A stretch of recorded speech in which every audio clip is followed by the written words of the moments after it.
Merasa disekap setahun, ex-ART laporkan balik kakak Nirina Zubir ke polisi. Ex-asisten rumah tangga keluarga Nirina Zubir melaporkan balik kakak Nirina, Fadlan, ke Polres Jakarta Barat.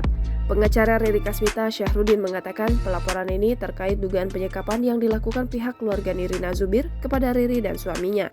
Syahrudin mengatakan Riri dan suaminya tidak diizinkan keluar dengan bebas dari rumah selama sekitar setahun terakhir. Syahrudin menyebut Riri dan suami baru bisa keluar setelah adanya panggilan dari kepolisian terkait kasus mafia tanah. Selain itu, selama setahun tersebut, Syahrudin menyebut Riri sempat membayarkan sejumlah uang hasil penjualan sejumlah aset. Tak hanya itu, tim kuasa hukum Riri menegaskan bahwa kliennya bukanlah ART, melainkan penyewa kamar kos di rumah orang tua Nirina. Nirina sebelumnya membantah keluarganya melakukan penyekapan.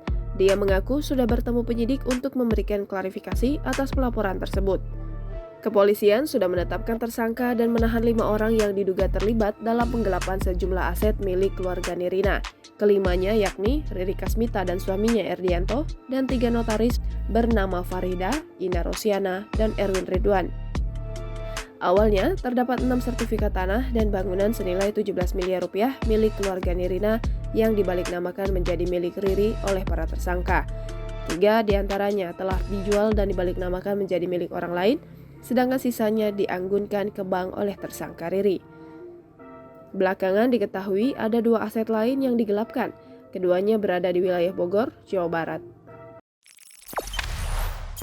Jangan lupa subscribe, share, komen, dan like ya!